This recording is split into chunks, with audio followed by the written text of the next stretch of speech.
Assalamualaikum warahmatullahi wabarakatuh. Alhamdulillah pada kesempatan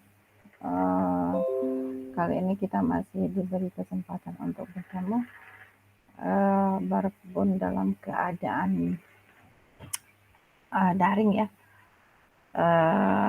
Saya akan coba menyampaikan pembahasan mata kuliah dasar sistem kontrol, di mana dasar sistem kontrol ini merupakan mata kuliah yang wajib diambil juga ya. Kemudian sesuai dengan pembahasan pertama, sesuai dengan rancangan pembelajaran semester, di mana pada pertemuan kedua ini kita akan coba membahas tentang terminologi pada sistem pengaturan. Nah, di sini fokus kita pada pertemuan kedua ini adalah bagaimana kita membahas tentang bagian-bagian pada sistem pengaturan, kemudian diagram blok dan komponen-komponennya, kemudian open loop dan closed loop. Ya, ini yang pokok pembahasan yang akan kita bahas selama pertemuan yang kedua ini. Oke, lanjut.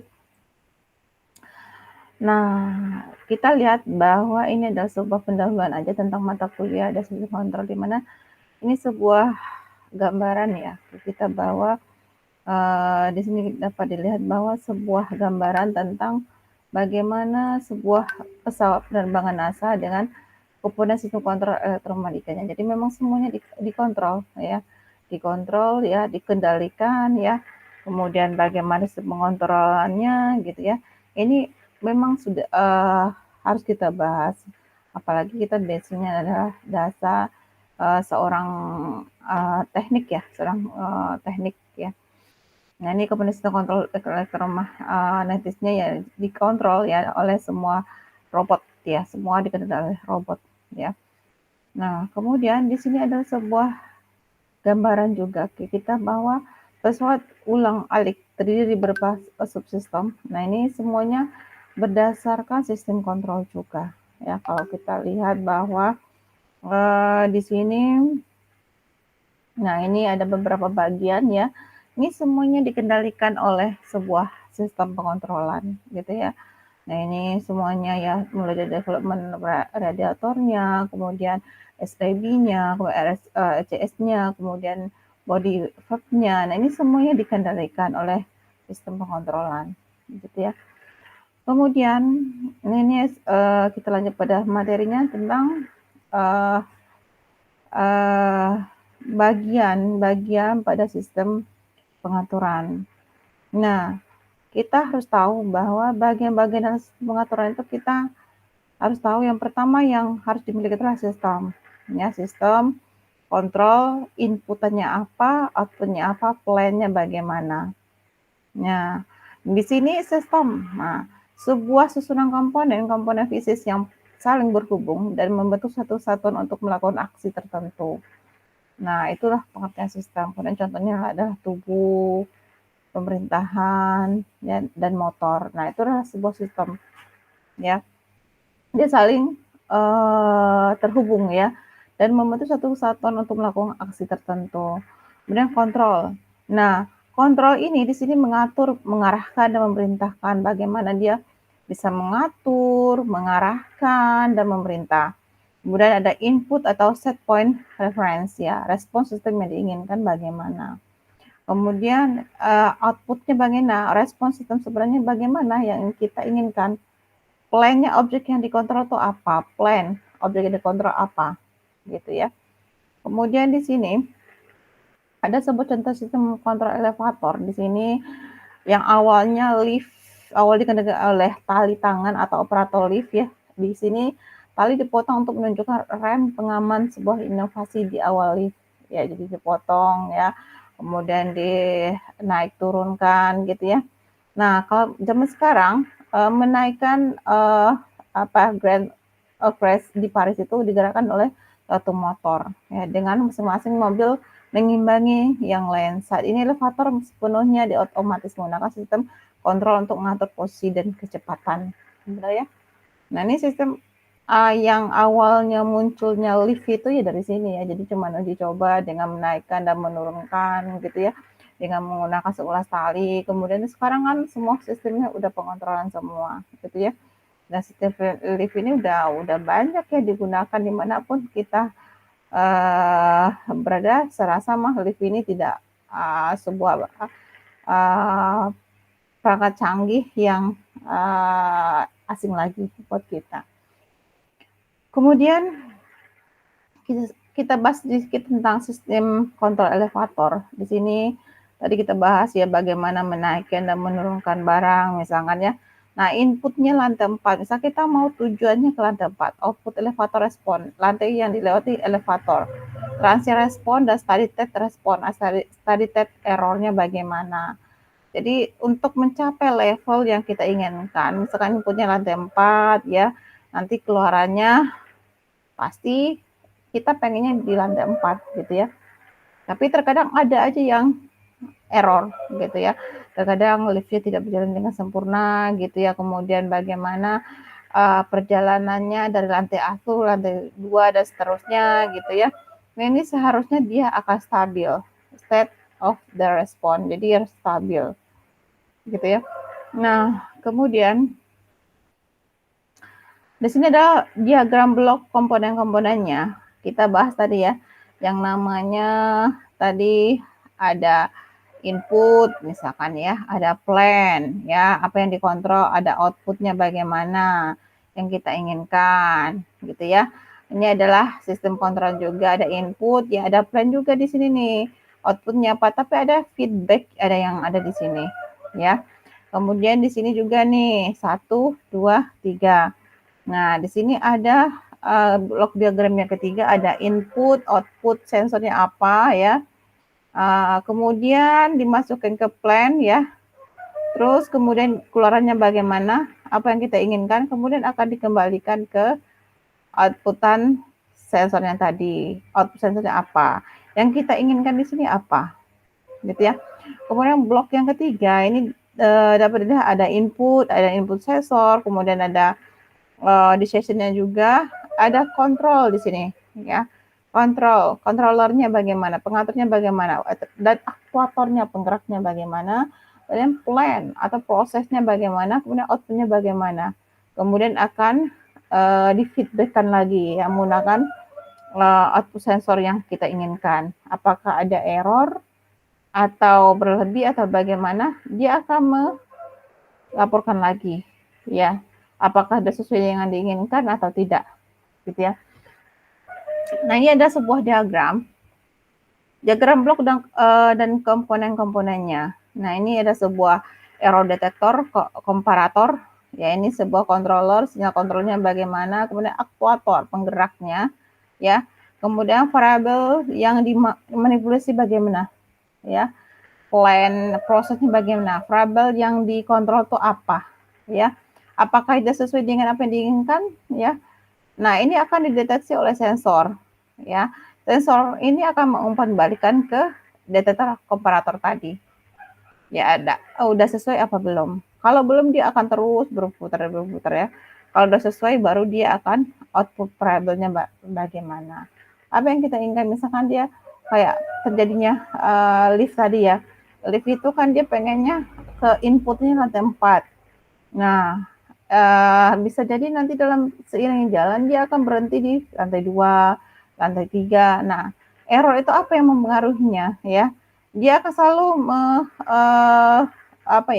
memberikan plan proses ya, kemudian diinputkan sensor ya. Apakah sudah sesuai diinginkan ya? Kalau sudah sesuai diinginkan dia akan berhenti ya. Tapi kalau belum, dia akan terus berputar dan berputar terus gitu ya.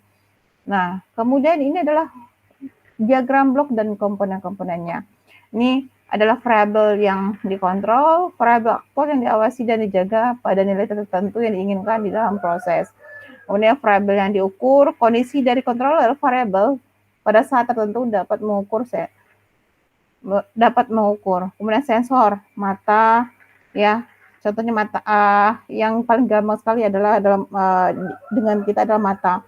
mata adalah merupakan sensor yang sangat luar biasa yang diberikan Allah kepada kita, bahwa kita dapat melihat ya, dapat apa yang kita inginkan, gitu ya. Mata sistem pengukuran controller variabel yang menghasilkan sinyal output yang mewakili statusnya. Misalkan mata melihat, misalkan ada bunga gitu ya. Bunga itu mau diapain? Apa mau diambil? Apakah mau ditaruh? Apa mau dikasih ke orang? Kayak gitu ya. Ini contohnya. Kemudian sinyal feedback, output dari measuring device. Outputnya apa? Sinyal feedback yang kita inginkan apa? Gitu ya. Set point-nya ya. Kemudian set point, nilai dari controller variable yang diinginkan. Nah, set point ini berkaitan dengan nilai dari controller variable yang diinginkan. Error detektor. Nah, errornya berapa persen ya? Pembanding cell point dengan sinyal feedback dan menghasilkan sinyal outputnya sesuai dengan perbedaan tersebut. Jadi kita harus mendeteksi bagaimana perbedaannya antara input yang kita inputkan, kemudian harapannya outputnya bagaimana. Kalau belum, dia akan feedback, kemudian error detektornya bagaimana, berapa persen errornya, gitu ya. Kemudian kita lanjut pada diagram blok dan komponen-komponennya. Di sini ada sinyal error ya, output dari sinyal detektor ya, kemudian controller, otak dari sistem. Ia menerima error sebagai input dan menghasilkan sinyal kontrol yang menyebabkan controller variable menjadi sama dengan set point. Sedang aktuator ya, otot dari sistem, ia adalah alat yang secara fisik melakukan keinginan controller dengan suntikan energi tertentu. Jadi aktuator itu sama dengan tangan kita ya, tangan kita bergerak, mau ngambil apa, ini disebut dengan aktuator ya. Kemudian variabel yang dimanipulasi ya, besar fisik yang merupakan hasil dari kerja yang dilakukan aktuator. Berapa variabel yang diinginkan? Berapa besar fisik yang melakukan hasil dari kerja yang dilakukan oleh aktuator? Nah itu ya. Kemudian plan atau proses tertentu yang dikontrol oleh sistem. Nah, gangguannya bagaimana? Ya, faktor pengganggu menyebabkan perubahan variabel yang dikontrol. Oke, ini saya sedikit menjelaskan tentang open loop dan closed loop. Nah, di sini ada dua pendapat di mana sistem open loop di mana aksi kontrolnya tidak tergantung pada output sistem ya. Jadi inputan ya tidak tergantung dari output sistem, tidak mempengaruhi dari output yang kita inginkan. Misalkan kita menginginkan misalkan keluarannya adalah 3 ya. Nah, ketika inputannya kita berapa variabel, inputnya udah 3 ya, mau nggak masalah, apa 3, 4 dia aja, yang jelas dia 3 gitu ya. Kemudian tidak dapat memberikan kompensasi atau korelasi jika ada gangguan. Lihat gambar 3. Gambar 3-nya nanti di bawah 3A, ini 3A gambarnya ini ya. 3A nanti contoh mesin cuci, oven, AC dan lain-lain. Ketepatan hasil tergantung pada kalibrasi, benar ya. Jadi kalau kita melakukan sesuatu tuh harus dikalibrasi dulu karena memang akan berpengaruh pada hasil ya. Contohnya multimeter. Kalau contohnya multimeter dulu ya analog itu kan dia sangat ini apa namanya tuh kalau kita melakukan pengukuran itu harus dilakukan kalibrasi dulu ya biar hasilnya juga akurat. Kemudian sederhana dan murah, benar ya.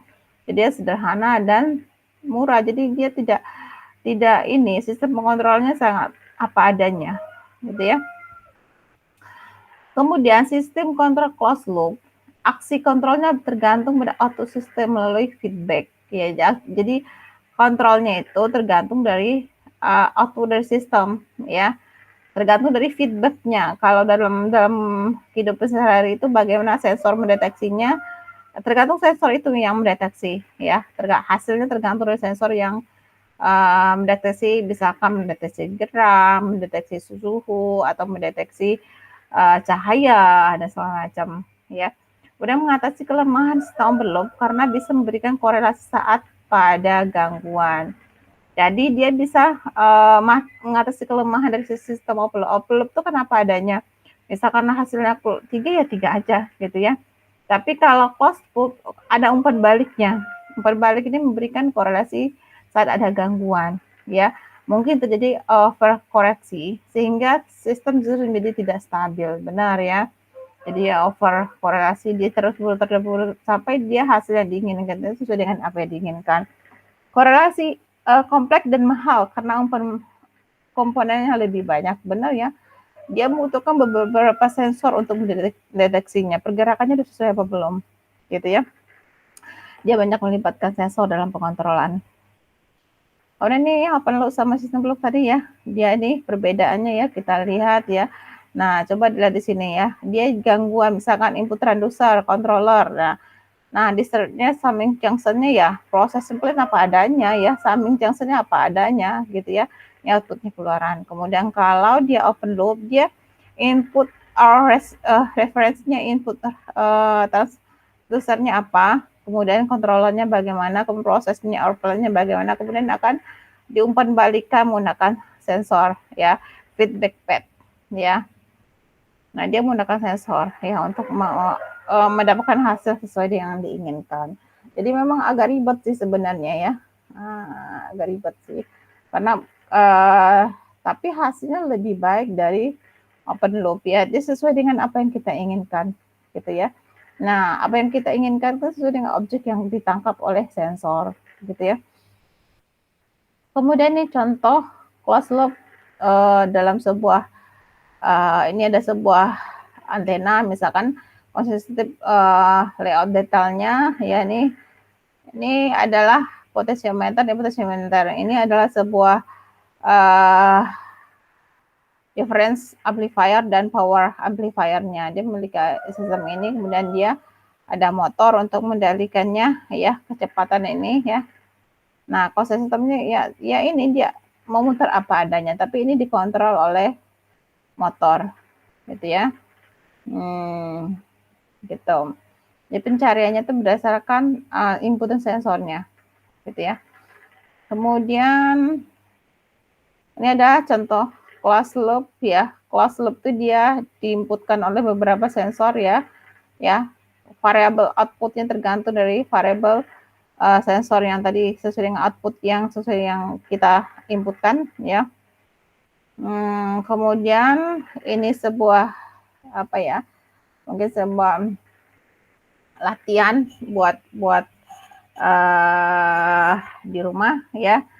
Nah ini untuk pertemuan keduanya mungkin saya video dulu ya, karena memang kemarin itu kita pertemuannya sangat apa ya rame, kemudian tidak fokus juga karena memang ada yang cuman kameranya nggak aktif, ada cuman dengerin aja gitu ya. Tapi ya serasa kemarin tuh lumayan aktif ya dari semua kelas ada cuman berapa orang aja yang nggak masuk gitu ya. Nah untuk membuat supaya mata kuliah tidak daring ya makanya saya punya inisiatif bagaimana 1 kali daring tetap muka ya 1 hari 1 sekali pertemuan kita coba untuk diskusi ya. Satu pertemuan berikutnya kita pertemuan secara daring lagi ya. Nah kayak gitu seterusnya biar nanti tidak garing aja sebenarnya. Oke, ini tugas ya. Tugas yang kalian kerjakan ya. Kemudian nih saya jelasin dulu ya tugasnya ya. Manakah yang lebih baik open loop atau closed loop system? Nah, nanti kalian jelaskan ya. Mana yang lebih baik open loop atau closed loop system? Kira-kira misalkan kalian melihat satu permasalahan misalkan ya. Kemudian kalian coba analisa ya, open loop atau closed loop yang lebih baik, gitu ya.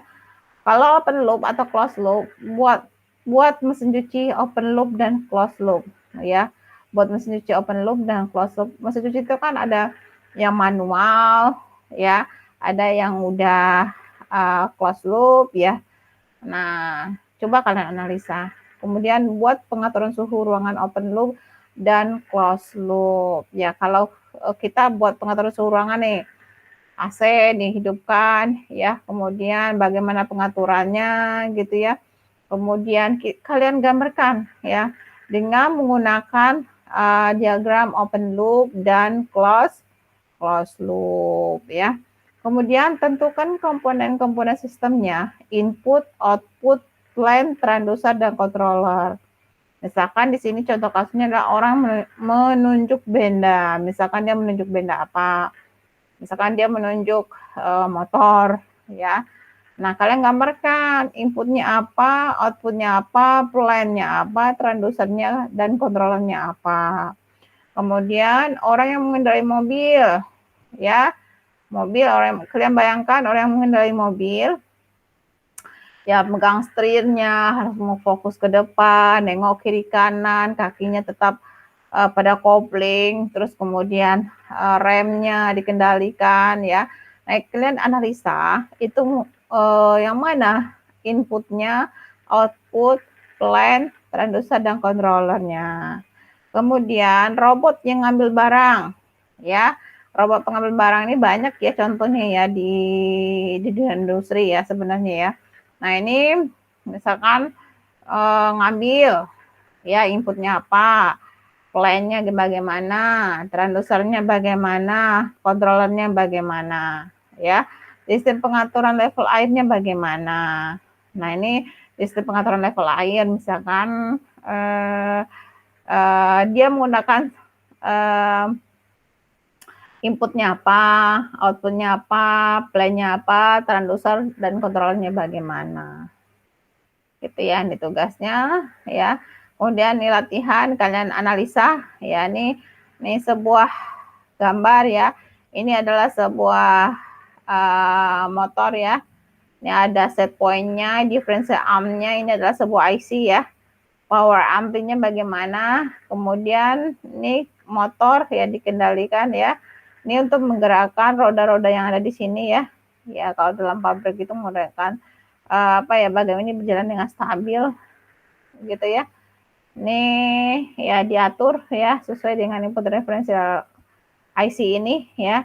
Nah, yang kalian coba analisa adalah tentukan input, output, sistem input sensor, output sensor, error detektornya bagaimana, controller, actuator plan, buat dalam diagram blok gitu ya. Jadi saya harap ini bisa dikumpulkan. Ini juga nih tugasnya ya, proses desain kontrol keseluruhan ya, menentukan sistem fisis, kebutuhan kita ya, menggambar diagram blok fungsional, memudahkan skematik yang detail, mengembangkan model skematik diagram blok ya, mereduksi diagram blok, analisa desain dan tes validasi. Jadi tujuannya menghasilkan transient respon yang diinginkan, menghilangkan error, steady state, dan mencapai kestabilan. Oke, saya rasa itu ya yang bisa saya sampaikan pada pertemuan kali ini ya. Mudah-mudahan bisa bermanfaat ya. Kita bisa saya harap dengan adanya tugas ini ya, kalian bisa lebih paham lagi dan bisa bekerja sama lagi dalam kelompok ya. Ini adalah tugasnya bisa dikerjakan kelompok ya. Saya harap saling kerjasama ya, saling diskusi untuk menambah pemahaman kalian gitu ya. Tugasnya dikerjakan sesuai dengan pembagian kelompok kemarin ya, kelompok 1, kelompok 2, dan seterusnya yang kita bahas kemarin. Oke, kalau ada yang ditanyakan silahkan kalian WA saya gitu ya. Kemudian nanti boleh ditanyakan melalui grup juga yang udah kita bikin ya. Itu yang bisa sampaikan ya, yang bisa saya sampaikan pada pertemuan kedua ini ya. Mohon maaf apabila ada penyampaian yang tidak tepat ya. Saya akhiri. Assalamualaikum warahmatullahi wabarakatuh.